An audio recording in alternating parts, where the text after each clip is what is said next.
go back to resolution. Okay. Now,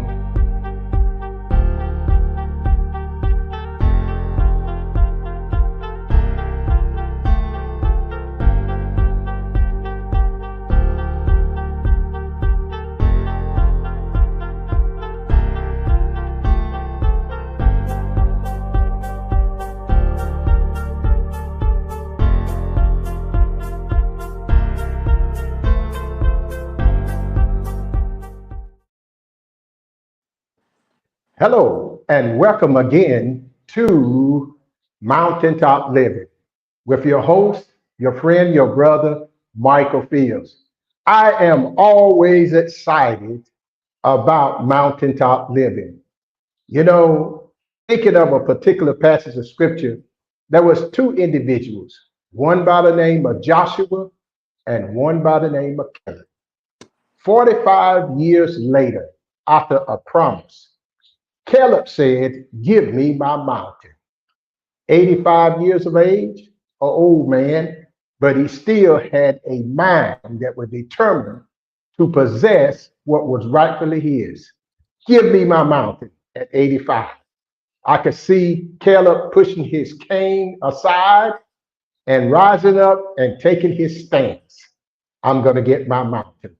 Well, mountaintop living is not per se a physical place of being, but mountaintop living is taking control of your life and walking in victory in this world.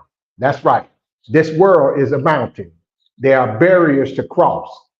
And except we take the initiative and have the intestinal fortitude to conquer those mountains, we will not achieve our goal. So mountaintop living is for you. It's for you and it's for you. Make up in your mind that I'm not going to let nothing stop me, hinder me from getting my mountain. Today is a beautiful day, but it's something extra special about this podcast. Today, I have truly family in the midst. Not only family, but I have a great brother, a great author, a great visionary that you are going to hear from in just a few minutes. We are related. By the way, his great grandmother and my great grandmother are the same person in one. And so we are blood brothers. Brother Jamel Hosea, my brother, and welcome to our podcast of Mountaintop Living. Take a moment and just introduce yourself. Then we're going to come back and we're going to dive into this exciting, informative video for today. Oseo, Michael, thank you again, cousin. I appreciate you. My name is Jamil Shamsuddin. I am a retired lieutenant colonel from the United States Army. I spent 38 years in the military, an author and would-be historian. From that, I published my first work in 2019, which I'm really proud of. And then this year, in February, I published my second book. Awesome. Awesome, awesome, awesome. Well, I want you, if you will, to go to our YouTube channel, Mountaintop Living, subscribe, hit like, share. Do the same right here on our Facebook page, like and share, and spread this podcast around this world over and over again. Well, we're going to dive into this. And once again, we're so excited about this. The past 7 years, I've been on a very extensive journey for my life with knowledge, seeking, finding, searching, researching facts, archaeological evidence, historical truths that will free me mentally, spiritually, and yes, financially. Therefore, my determination and my goal is to continue to escalate, that in return that I may help someone else discover their passion, their purpose for life in this life, and fulfill their journey. 7 years ago, I started out on this journey, and I begun with understanding the origins of Christianity. And it just didn't stop there. But I began to research and study and find out that in this westernized society, there are certain systems in place. And these systems that are in place, if we do not overcome the barriers that surround these systems through the lack of knowledge, we will continue to perpetuate generational curses. And therefore, as a result of that, we perish for the lack of knowledge. So, in my quest, in my study, in my research, I began to find that after 35 years of preaching, teaching, helping others to find themselves, I found out that that was not all to the story. There was so much more. And I didn't stop there, but I began to research and began to search out about my heritage, about who I really am, where I came from, versus who they told me I am and where I came from. I remember something that my father always said to us. He said to us, his three small children, your grandmother, which you never seen, your grandfather, which you never seen. I want you to understand that my parents, my mother was a broad shouldered Indian. And he would say, all right, now go play. And he would leave that hanging in the air. And that was all he would say about that. And I had literally forgot all about what he told us as children.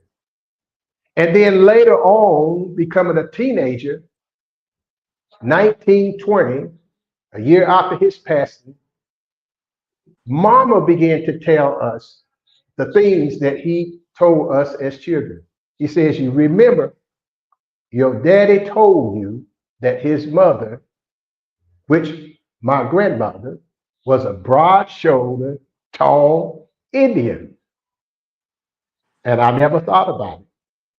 But as I look around in my life at that time, the majority of my friends were quote unquote Indians, Native Americans. As a matter of fact, my closest friends. And so that brings us to this podcast today. Jamel has spent years, literally his life, in bringing these truths to pass. And so we're going to release him and allow him to take this platform and to share his story. I promise you, as you hear this man begin to articulate and share the truths, historical, archaeological evidences, you too will find yourself. Jamel, if you will, come on in and take us to where you want to take us. Okay. Thank you, Mike. I appreciate you so much, cousin. So the journey began a long time ago. It began growing up knowing I was Indian. That's the most important piece. So growing up in the 60s and the 70s, I had a different life to what these children or young adults are going through today. And you were in the same time period, so you understand what I'm saying. Life wasn't what it was. We didn't have information at our fingertips. We went to libraries. We spent time doing book reports. We were spending time chasing down information, going to bookstores, getting old books. So I've always had this thirst for knowledge. That being said, I joined the military, still an American Indian, and went through my career. Now, I did two careers in the military. One, I was a senior non-commissioned officer, and then I commissioned to become an officer. I retired in 2022 as a lieutenant colonel. best decision I've ever made, because back in the 70s and the early 80s, there wasn't many opportunities for us except for manual labor opportunities. School had moved to where it was uh, on the fingertips of everybody at that time, i.e., higher education. And so I had a college opportunity, but I chose to see the world. I had to figure out for myself what the world was. So I traveled the world with the military for 38 years. And going into all of these foreign countries, one thing stood out more than anything else. Wherever I stepped foot, everyone knew I was an American. There was never a question of my ethnicity or my being. So I never gave it any real thought until I got older. Now, as we get older, we do a lot of things, Mike. And I joined this organization. I joined this organization. I joined this organization. And it it helped me to see that, i.e., religion was the only thing that separated us as a people. It kept us from building together. And so I walked away from religion altogether in 2000. And that's a long story. And I'm not even going to bring most of that up. But the purpose behind saying that is when I walked away from religion, I started going inside and trying to Mm-hmm. figure out who I was for real. Mm-hmm. Who are you? Mm-hmm. Being in the military, I spent a lot of time away from home. I have children, and because of adult things, you don't grow up in the same households as your children. And I started watching my children um, gravitate to things that I know was not real. So I decided I was going to write my memoir just in case something happened and they never got in contact with me and wanted to know who I really was or who they are. So in doing that, I found that it took uh, a substantial amount of time to do the research, but it took me to a place that I found that the information that I was gathering went not just for my children, but for everyone in general. So I continue to write and write and write, and then the first book, Don't Call My Dummy No Dummy, was published. 370 pages of information that anyone who takes this journey with me, they will be able to take this same book and take my genealogy out of it. And this will speak to you because the story's the same. We've all been lied to. History is what they call a lie, and it's been a good one. It has since 1871 put everyone in the continental United States in a condition of where we are right now, and have used education and the educational school system to actually do it. And that being said, the book was my shot at leaving a legacy for my children that if they ever want to know who they are, just read it. I have Mm-hmm. nothing to hide. I wrote the book from the beginning to the end. I say to anyone, don't come to me with emotions. Find primary sources that are out there because the information exists that tells me that I don't know what I'm talking about. Because I'm not just talking about the research that I've done, it's the life I spent. The life I spent for the last 60 plus years tells me that things were different, tells me that you've made up some stuff, tells me that there's something behind it, but what is it? And so from that uh, first book, I kept going and going. And recently, I've been seeing, and over the last year and a half, 2 years, I've been seeing things that are negating the things that are coming to light. This is the late age of Aquarius, so information's coming out. You can't stop it from coming, Mm-mm. but Coming. you get a lot of naysayers that are out Mm-hmm. there. And I went back into my book and I looked at one thing that stood out. There was a bunch of riots and massacres that took place on this land. And Mm-hmm. I wanted to go back and talk about it all by itself because that although it's in the first book, I didn't dive into it. The book would have been a lot more pages, and I was trying to skim it down. I made the book as big as I did because if I'd have made it a 9x6, it would have been 500 and something pages. So I was like, no, I don't want to add anything more to it. Mhm. And I went into the journey of the second book. But I bring that up Mhm. because if you think about the riots and massacres that took place on the continental shore of North America, there were 1,500 massacres, Mhm. and these are documented. I gathered in the second book 332 riots and massacres together to tell a story. And the story is there is no way in the world these people, if they were supposedly stolen from another continent, could have had land and resources that somebody would have wanted to riot and massacre them for it in the first place. That makes no logical sense. And Mhm. so that's where I went and ended with the second book. And I'm hoping it's only been out for a month now, and I'm hoping that people join the journey with me and help me take it further. Mhm. It's just a benchmark for anyone to Mhm. keep running. I'm giving the information. I Mhm. know my days, I got more days behind me than I do in front of me, but I want to Mhm. make sure that I tell a story that needs to be told so we're not paper genocided any further than we already are. Yeah. Now, Jamel, how long did it take you to write this first book? Don't call my dummy no dummy. The first book I started back in 2013. Mm. And I actually, 2013. yes, sir. That's when I started doing the research on that, going back. And it was funny how it happened. My wife and children had bought me a, what is it called? A membership to Ancestry, Mm-hmm, right? mm-hmm, mm-hmm, And that started mm-hmm, my journey. mm-hmm. And once I And started finding my people, I'm like, wait, yes, wait, hold up. wow.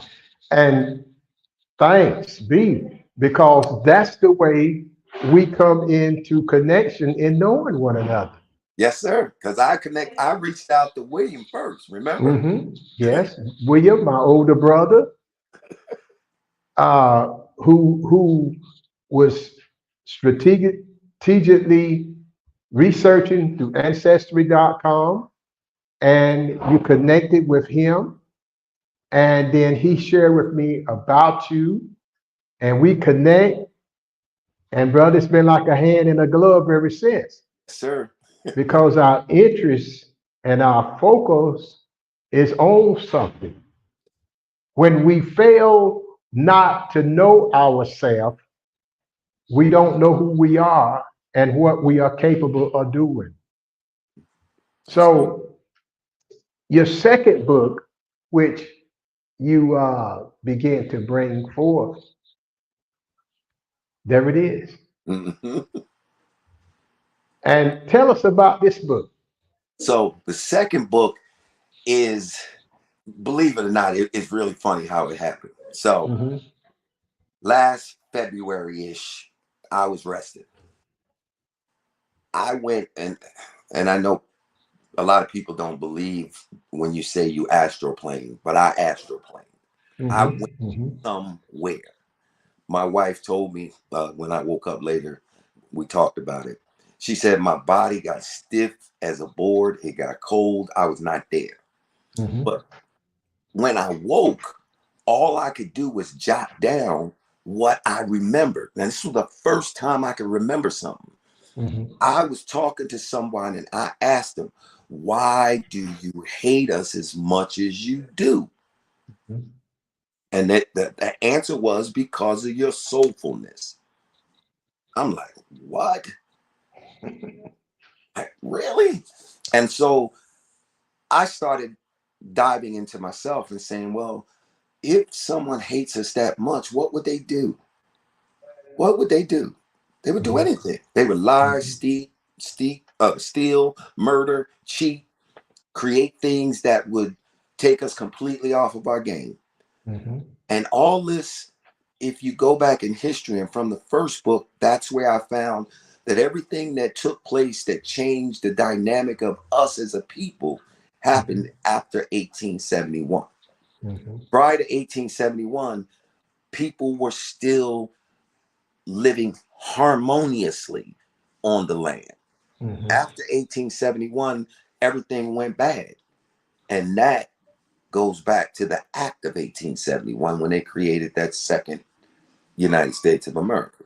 Mhm. Now, I know a lot of people have said, nah, he didn't do that. Yes, they did.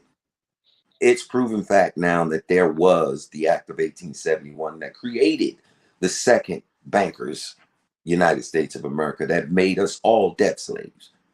And anybody that doesn't see that in today's society is Mhm. sleeping under a rock. Mhm. So in that pretext, I went back and I said, okay, with the riots and massacres, what really transpired? And you notice something that was taking place.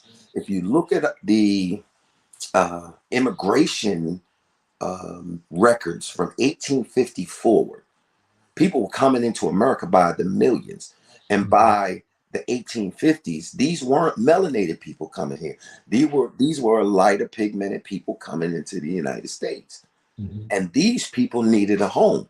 These people needed resources. These people needed things for them to have what the United States offered them: life, liberty, and the pursuit of happiness. Well, the only way they can get those things is what? They have to take it from someone else. And the Mhm. only one else that they could take it to were the people of the land. And that was our ancestors. And that's clicked in my head. I was like, oh my God, look at this. It is right here. I mean, and the fun part of it, Michael, I have to say, good, bad, or indifferent, these people have been the best documenting what transpired. All Mhm. you got to do is look and see what it is. And most people are afraid to look. And so that's what took me there. Mhm. Mhm. Jamel, as I reflect back, even as a boy,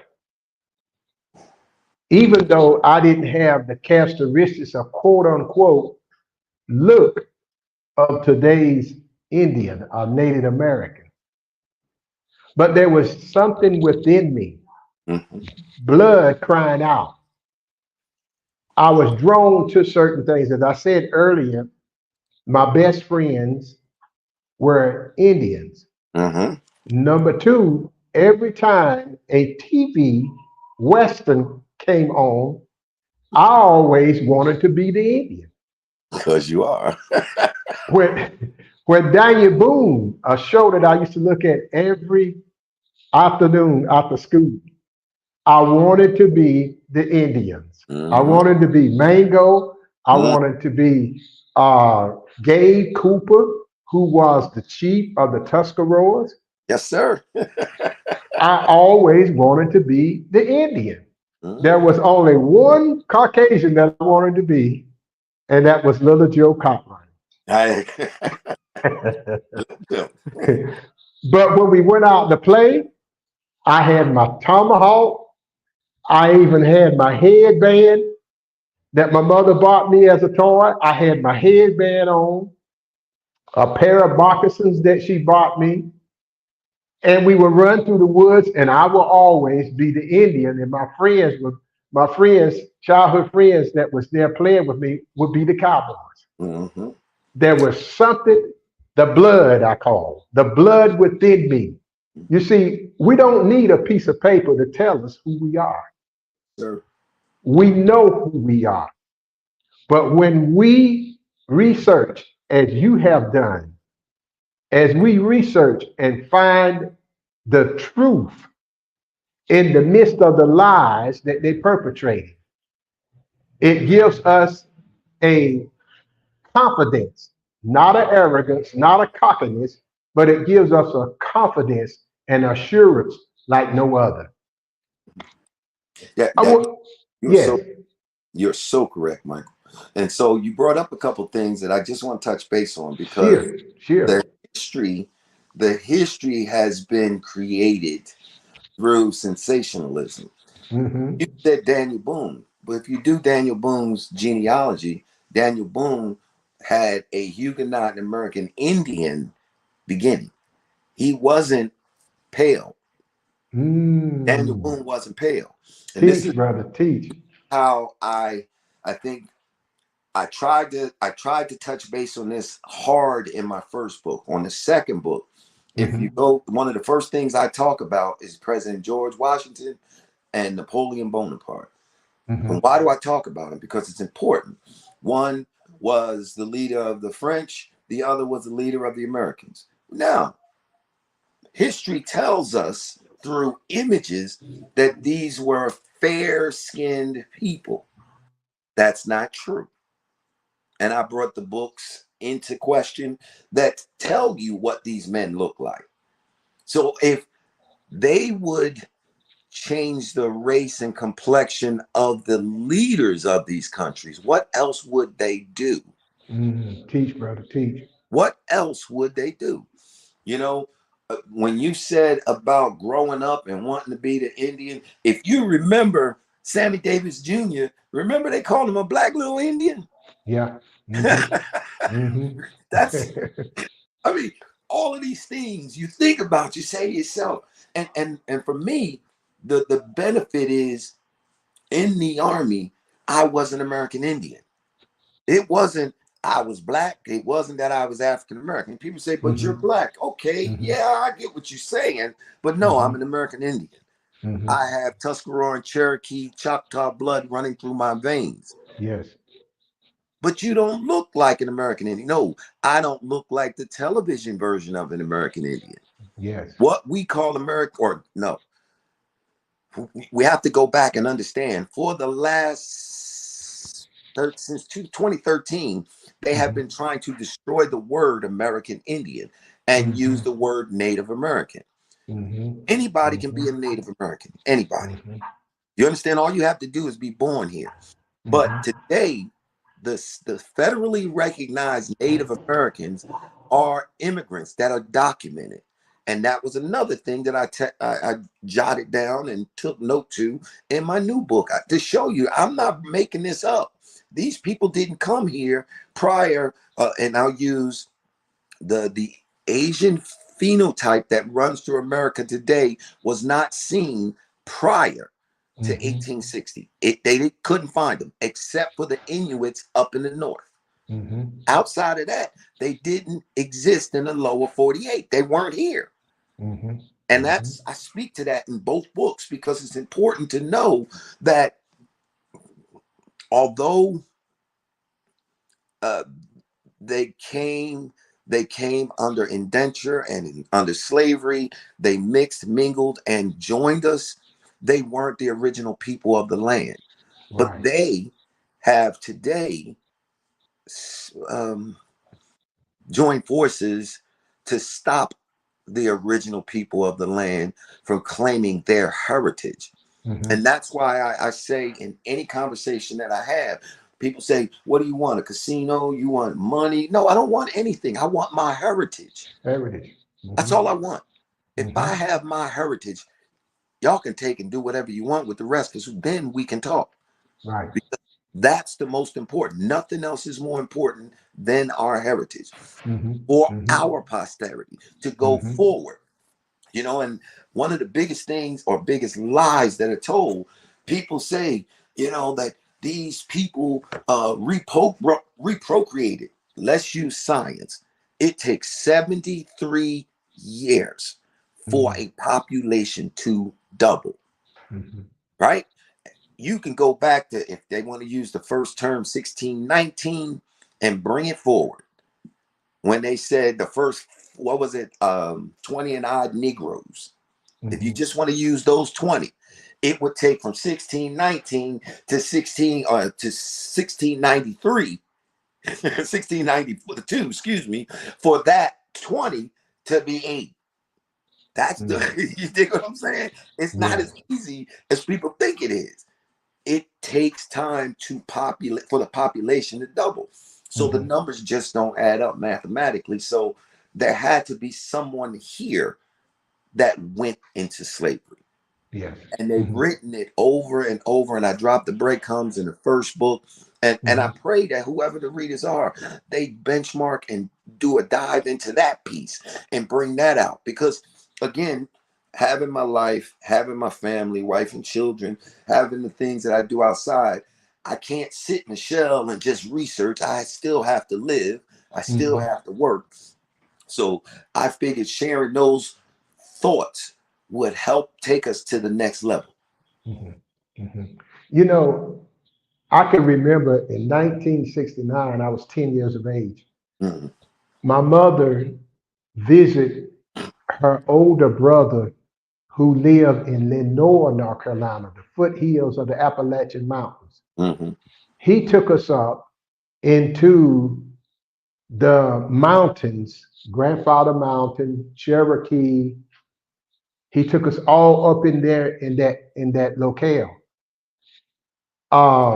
When we got up there and they had the posts, quote unquote, Ford Indian posts and so forth, amusement, there was individuals there who were quote unquote the Cherokee Indians of that locale.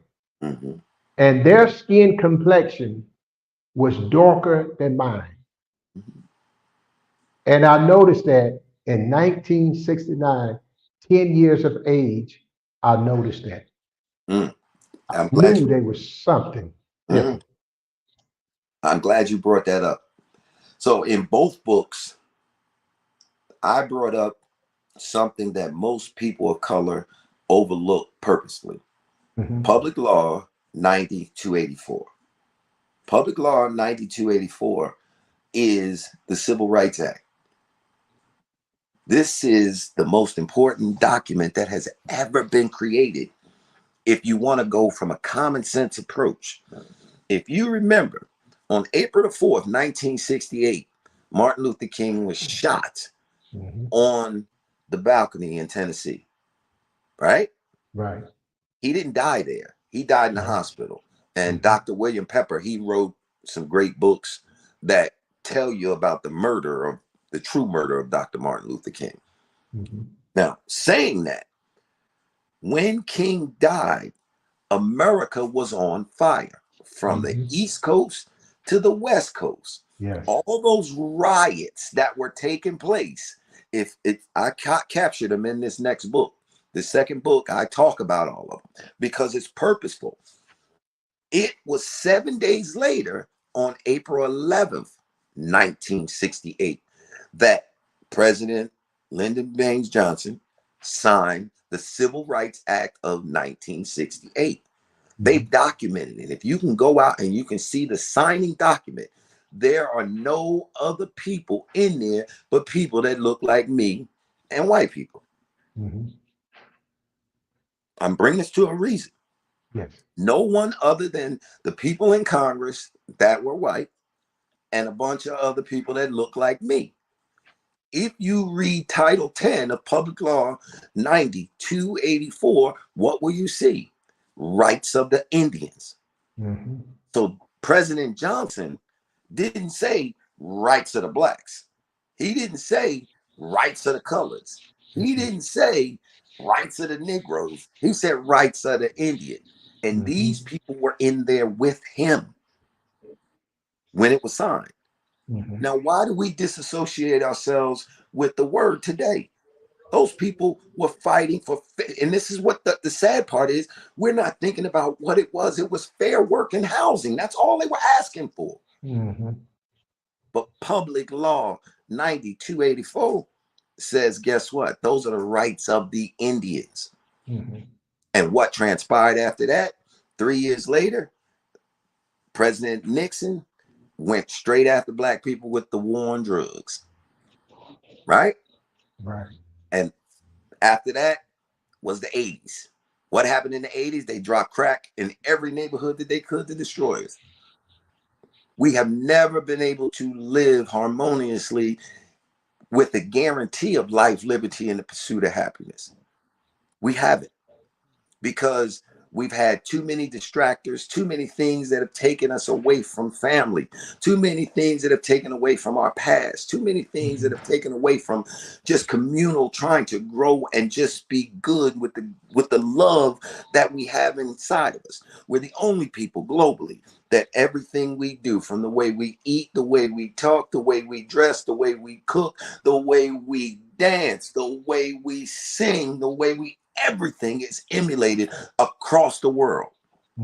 We are those people, and the world has emulated us and has done everything they can to take our soulfulness and make us into something other than what we are. And the more and more the elders are disconnected from the truth, the more and more we're going to let our children fall in the hands of the demon, and they're going to teach them what they want to teach them and give them what they want to give them. And that's where we're going to lose. Yes. You know, I can remember also as a child, uh, speaking of those Westerns, there was one entitled High Chaparral. Yeah, I remember it. And I remember as a little boy watching that, the Indians that they was named the Apaches, practically everyone that was acting in those Mhm. shows were our complexion. Mhm. But they was also the most fierce of fighters and warriors, the hardest to be defeated. But they was our complexion. Yeah, and you know the saddest part of what you just said is this is where the misconception. Over 660 treaties have been written here in America, not because the Indians were getting beat up. The Europeans were getting beat up. So they needed these treaties, and they broke every one of them with us. And they used their head, right? Because we're gullible people. We don't we take people for their word instead of going and validating what this man has said to me. You know, as a young soldier, I learn, I trust, but I verify. Because what happens is when you have a credulous mentality, you just go for what they give you, and you end up with the short end of the stick. And the only thing, this is the thing that stands out. If you go back in time and you look at the things that have happened, the laws that have been created, they've been created because of one thing and one thing only. When the new Europeans were coming to our country, they were criminals from other lands. And so they had bad behavior with them when they came, right? And so the landowners at the time, the Indians, they would go to the newcomers leadership and say, hey, you need to create laws to bring these people in line. Otherwise, we're going to have to start taking care of y'all again, right? This is from a common sense approach. Well, as things went, that went on for a long period of time. It wasn't until 1924 in the Stafford Act that we Indians became U.S. citizens. Prior to that, we weren't. It wasn't until 1924 that a broad brush went across and says that Indians are now U.S. citizens. Prior to that, we weren't. This is why, I hear people talk all the time about Tulsa. I hear people talk about Redwood. I hear people talk about small pieces of our great past. I tried to document it with the riots and massacres. Why do you think they was rioting and massacring these people? They had land, they had resources, they had all the things that they needed that wasn't a part of this system. 1933 did not affect us. Their crash wasn't on us, it was on them. Because we had the land, we had the resources. This is why they up their hunting, they up their hanging, they up their trickery to get us off the land. Yes. You know, in my research or study also too, Jamel, I discovered that there was this explorer Mm. that was exploring North Carolina, the coast of North Carolina, all up the eastern seaboard. And in his writings, he left word about a certain group of Indians he called the Cape Fear Indians. Mm-hmm. And not only that, before I turn you loose on that, speaking of the massacre, I found out that there was a massacre in Wilmington, North Carolina, Yep. on the Cape Fear River. Take Yes. us on. Tell us about that. So the massacre in Wilmington, North Carolina in 1898, that's when that one took place. That was some trumped up charges, but basically what transpired is a, a, a lighter version American said they would never be under the foot of a darker skinned American again. And that's what transpired. And Wilmington went different from there. I wrote about it in the book. Uh, when you said about them Cape Fear Indians, I am a Cape Fear Indian. I am a Tuscarora. Do you understand? That is important. That's blood. That's Yes. true. Mm-hmm. I believe wholeheartedly until we stand up and and bring the light and have the conversations that need to be had with the people in charge for the lies that have been told. There Mm-hmm. has to be the creation of a truth and education commission put together because the lies are real Mm-hmm. to the point that we see a dollar bill and it has the face of an image they say is George Washington. That picture is Adams Weisfeld. George Mm-hmm. Washington was a dark-skinned man. Man. Why don't you Mm-hmm. put his face on there Mm-hmm. if we're gonna tell the truth? Right. But if we're trying to make some glorious uh, representation of the past of a people who have no past, then let's tell the truth of what they really did. They lied, Mm-hmm. they stole, they cheated, they murdered, they slick condas into being a subclass of a second class citizen Mm-hmm. in America. Mm-hmm. Mm-hmm. Because they not only, and we're the only people in America who have been reclassified and reclassified and reclassified since the beginning of their interaction with us. But Mm-hmm. one thing is for sure, and two things for certain, you can look at the documents, and I'm talking the nationalization acts that they have put in place and the censuses. Not one time in their interaction with the so-called people of America did they ever call them African by title, ever. So Mm-hmm. why today in 2024 we have to accept something that was made in 1988 that was trademarked for someone to make some money off of? Come on now, I wasn't an African American the day before, wasn't one Exactly. after. So come on Mm-hmm. now. And Mm-hmm. people Mm-hmm. say to me, you look black, you look like an African. Well, and in the military, I try to keep my real feeling to myself, because if you want to be dumb, I'm gonna let you be dumb. All right, that's just the way I was thinking back then. You know, and life Mm-hmm. is what it is.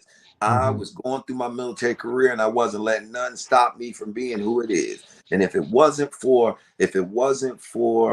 a lieutenant colonel when I was a captain, I wouldn't have started getting as hard as I was about what the importance of saying who I am was. We Mm-hmm. were in a diversity February, the month of February, it was a diversity meeting, and they were talking about Black History Month. And this lieutenant colonel, I'm sitting there, quiet as a church mouse, because you had to do it, not because I wanted to do it, I had to do it. And he Mm-hmm. said to me, Captain Shamsuddin, what do you think about Black History Month? Sir, I don't think nothing about it. I said, what do you mean you don't think nothing about it? I said, sir, I don't relate to Black History Month. He said, why? You're an African. I said, what, sir? He said, you're African. I'm looking at you. I said, sir, no, I'm not. I'm not an African. He said, then what are you? He said, you're West Indian? I said, what kind of? Yeah. Because what Mhm. people don't realize, if you go back and you look in the Library of Congress, the West Indies went all the way from the islands to the Mississippi. That was the West Indies. So yeah, you're kind of right, but no, sir, that's not what I am. And we're going back and forth. And he says, you don't look like any Indian that I know. And I said to him, I said, sir, all respect due. You are a second generation immigrant trying to tell me who I am. I am not Black, nor am I African American. And so I stand fast on saying I have no feeling for this. And the first sergeant jumped in. And the first sergeant said to him, sir, he's not an African American. And he said to the first sergeant, well, what is he then? And he said, he's American Indian. And he was shocked. Well, you definitely don't look like an American Indian that I was taught. I said, because that's what TV taught you.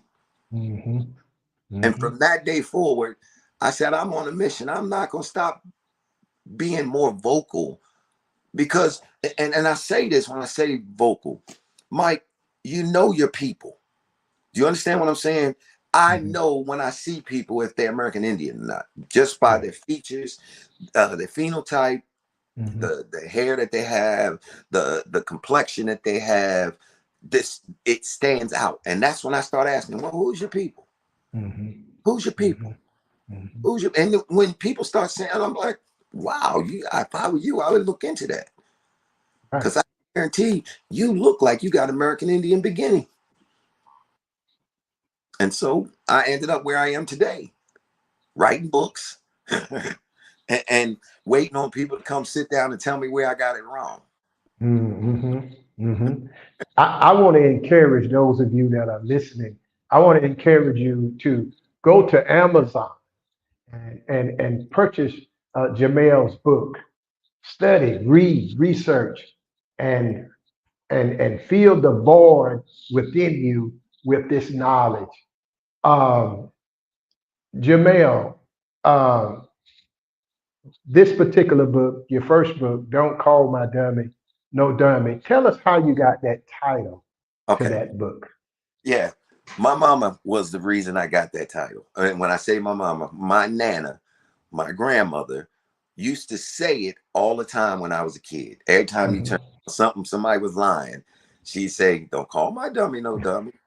Don't call my dummy no dummy. Don't call my dummy. And so it stayed in my head. It resonated my whole youth. And I was about 15 to 16 years old when it clicked what she meant by that. Don't call my dummy. That's my dummy. I can tell him anything I want. Don't you lie to my dummy.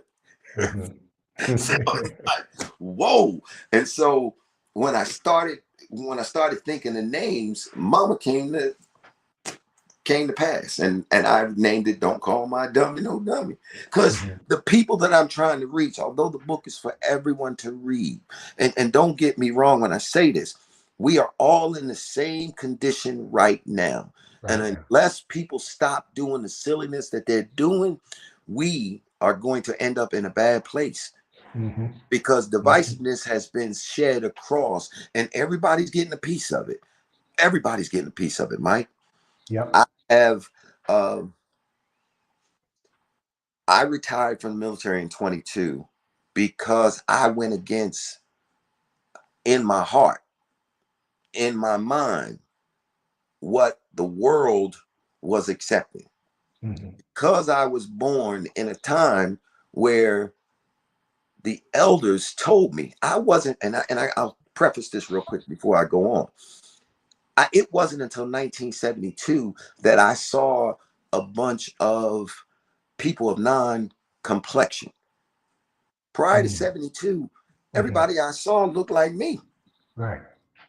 It was after 72 the integration kicked in and we start doing things where I seen a whole bunch, and we went to integrated schools, a whole bunch of crazy stuff. We had gang wars and gang riots on our way to school because we were going to school in other neighborhoods.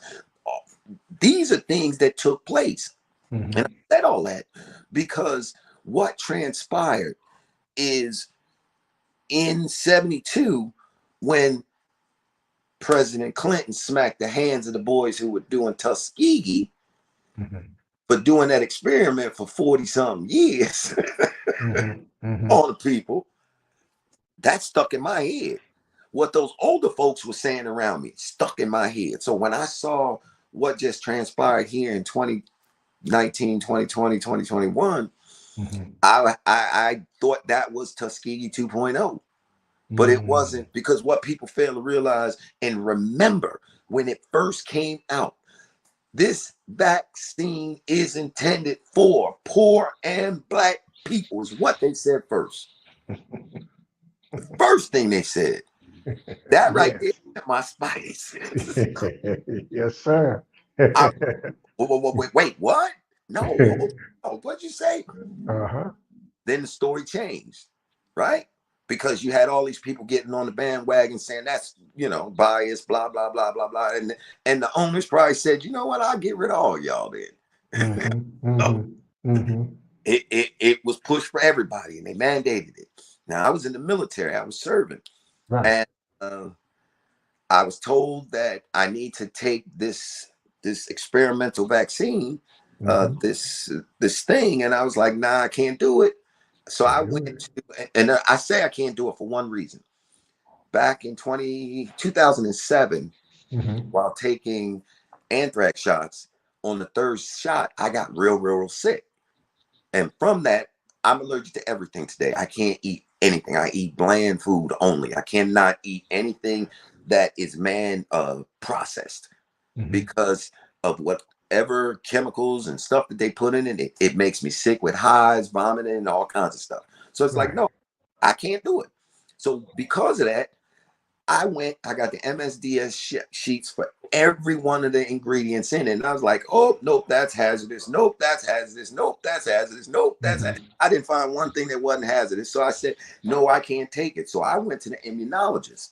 The immunologist, an Air Force, I'm an Army officer, an Air Force Lieutenant Colonel immunologist says, based off of this, you cannot take this shot. Gave me a year. So that was November 21 to November 22. You can't take this shot.